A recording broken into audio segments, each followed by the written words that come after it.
So hello guys, welcome back to my YouTube channel the red eye. आज हम लोग करने वाले हैं इस वाले चैप्टर में या इस वाली वीडियो में बेटा हम क्या करने वाले हैं, जो आप लोगों का चैप्टर है जिसका नाम है संसाधन एवं विकास। फर्स्ट चैप्टर है आपका ज्योग्राफी में, एसएसटी जो आपका सब्जेक्ट है उसके अंदर जो ज्योग्राफी वाली जो बुक है उस ज्योग्राफी में भाई क्या है कि चैप्टर जो फर्स्ट है जिसका नाम क्या है संसाधन एवं विकास, उसके हम क्या करने वाले हैं नोट्स जो है उसको मैं आज एक्सप्लेन जो है वो करने वाला हूँ। ठीक है बेटा, तो चलिए भाई स्टार्ट करते हैं आपकी इस वाली वीडियो को बिना टाइम वेस्ट के। लेकिन उससे पहले मैं बता देता हूं, अगर आप मेरे चैनल पर नए हो तो मेरे चैनल को कर लीजिए सब्सक्राइब।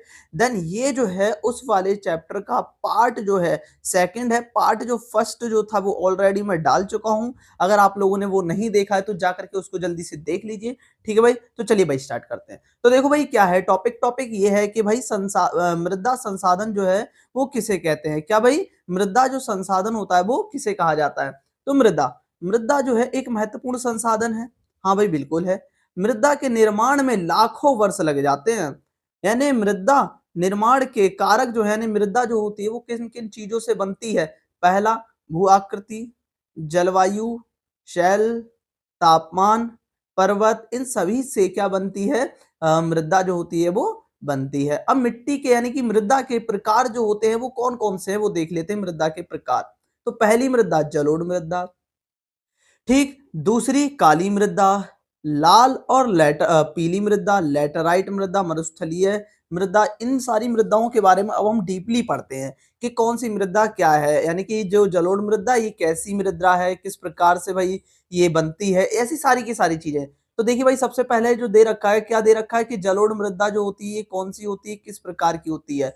तो देखिए भाई जो जलोढ़ मृदा होती है यह मृदा बहुत ही जो होती है महत्वपूर्ण होती है। क्यों होती है? क्योंकि यह बहुत ही ज्यादा भाई क्या होती है, मात्रा में फैली हुई होती है। ठीक, और पूरा जो है उत्तरी मैदान जो है इसी मृदा से बना हुआ होता है। सिंधु, गंगा, ब्रह्मपुत्र इन नदियों का जो निक्षेप जो होता है उत्तरी मैदान बना है। देखो बेटा क्या होता है कि सिंधु, गंगा, ब्रह्मपुत्र ये जो नदियां हैं ये अपने साथ जलोढ़ मृदा को लेकर आती हैं, और उसी जलोढ़ मृदा से क्या बना है, उत्तर का जो मैदान है वो बना है सारा का सारा। क्लियर हो गया?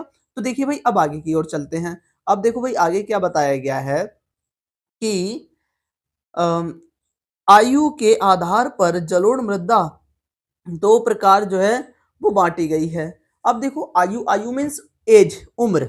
उम्र के आधार पर दो प्रकार की, एक तो वो बांगर, बांगर वो होती है जो कि पुरानी होती है, खादर वो होती है जो कि नई होती है। बांगर में क्या होता है कि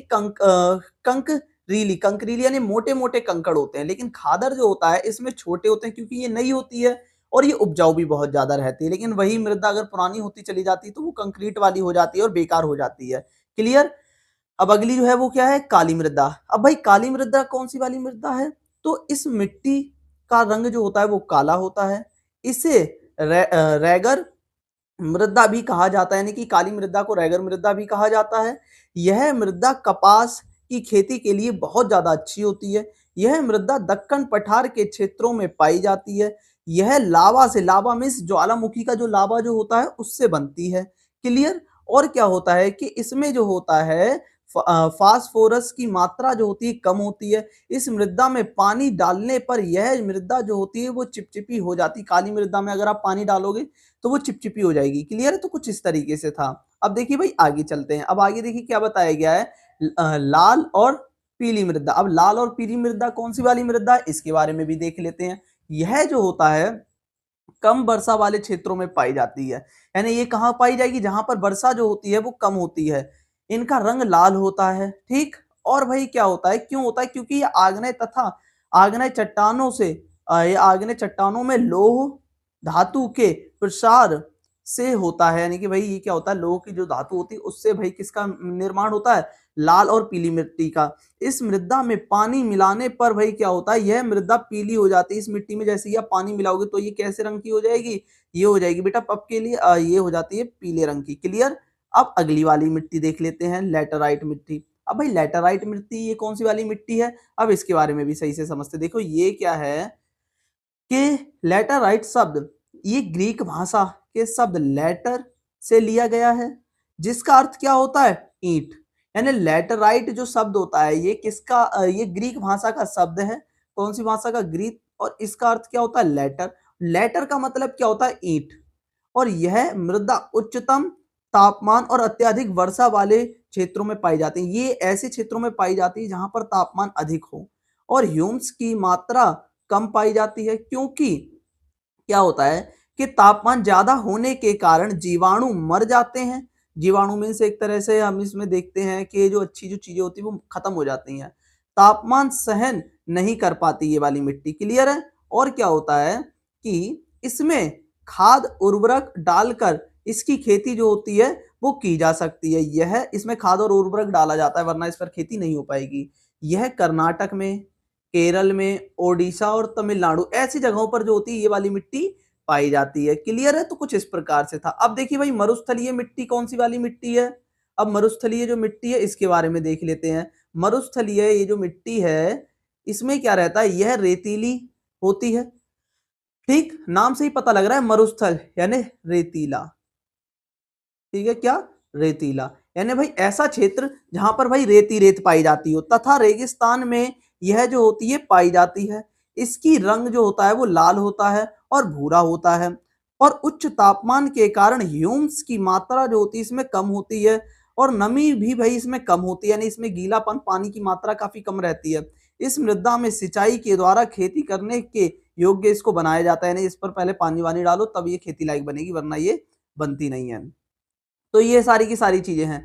वन मृदा कौन सी वाली मृदा है। अब भाई वन मृदा को देख लेते हैं कि वन मृदा जो होती है कौन सी मृदा होती है। तो वन जो मृदा होती है ये वो वाली मृदा होती है, यह मृदा पहाड़ी क्षेत्रों में पाई जाती है ना। कौन से क्षेत्रों में, पहाड़ी। तथा इस मृदा के अंदर भी भाई क्या होता है, ह्यूम्स नहीं होते यानी पोषण। ठीक। और नदी पहाड़ियों में यह जो होता है सिल्टदार खेत होती है, सिल्टदार। ठीक। और उस पर ऊपरी ढालों में मोटे कण होते हैं। इसमें ढाल होती है, ढाल में से ये पहाड़ों में पाई जाती है। तो पहाड़ों की जो ढाल होती है इसमें मोटे कण पाए जाते हैं। और नदी घाटियों के निचले क्षेत्रों में उपजाऊ, और जहां से मान लो इधर से भाई नदी जा रही है तो इधर का जो क्षेत्र रहेगा यहाँ पर ये वाली जो मिट्टी होगी कौन सी वाली, मृदा, वन मृदा। ठीक। तो इस ये जो होती है उपजाऊ पाई जाती है। यह ज्यादातर वर्षा वनों में ही पाई जाती है और कहीं पर भी नहीं पाई जाती। क्लियर। तो कुछ इस तरीके से इसके अंदर बताया गया। अभी आपका लास्ट टॉपिक, और यहाँ पर आपका ये जो पार्ट जो 2 है ये भी आपका कंप्लीट हो जाएगा। बट अगर आप लोगों ने अभी तक मेरे चैनल को लाइक और सब्सक्राइब नहीं किया तो भाई जल्दी से कर दीजिए, क्योंकि एक और लाइक सब्सक्राइब में कुछ नहीं जाता है किसी का। क्लियर है। और भाई मैं ये भी बता देना चाहता हूँ कि इससे पहले वाला मेरा जो चैनल जो था उस पर मेरे 1K से अधिक ही हो गए थे, ज़्यादा ही थे। लेकिन बट क्या हो गया कि अचानक से पता नहीं लगा, क्योंकि मैंने ईमेल पर मैसेज आया था, मैंने उस पर ध्यान ही नहीं दिया, जिसकी वजह से मेरा 1K वाला जो चैनल जो था महावीर स्टडीज वाला, वो चैनल मेरा जो था वो बैन हो गया। ठीक। तो अब आप लोगों को क्या करना है, मेरा ये जो रेड आइज वाला ये जो चैनल है भाई इसको क्या करना है, ज़्यादा से ज़्यादा सपोर्ट देना, और 1K से भी मुझे बहुत जल्दी ही आगे जाना है। ठीक है। इस बार का मेरा टारगेट है कि भाई मैं क्या चाहता हूँ कि 1K से हमारे प्लस ही हो जाए। तो भाई इस बार प्लीज़ सपोर्ट करिए भाई जल्दी से जल्दी। ठीक है। तो चलिए भाई अब आगे बढ़ते हैं। अब देखिए क्या बताया गया है। मृदा अपर्दन। मृदा अपर्दन का मतलब क्या होता है। मृदा अपर्दन का मतलब होता है मृदा का टकराव या फिर बहना, मृदा अपर्दन कहलाता है। ठीक। उपाय क्या होता है, इसको रोका कैसे जा सकता है मृदा अपर्दन को। तो इसको रोकने का एक तरीका है, सबसे अच्छा सीढ़ीदार खेती करो। कैसी खेती, सीढ़ीदार। और मृदा जो होता है अपर्दन जो होता है नहीं होता है। पेड़ लगाने से भी मृदा अपर्दन रुक सकता है। हल जो होता है का अच्छे से उपयोग करने से भी मृदा अपर्दन यानी इधर से उधर बहने से हम मिट्टी को रोक सकते हैं, ज्यादा सिंचाई ना करके। तो कुछ इस तरीके से हम मृदा अपर्दन को रोक सकते हैं। ठीक है। और यहीं पर हमारा ये जो पार्ट जो है इसे हटाते हैं, हमारा ये जो पार्ट जो है पार्ट सेकंड जो है ये भी जो होता है वो कंप्लीट हो जाता है। ठीक है भाई। तो यहाँ पर हमारी ये पूरी की पूरी वीडियो जो है ये खत्म हो जाती है। तो मिलते हैं ऐसे ही आप लोगों से अगली वीडियो में, तब तक के लिए जय श्री राम।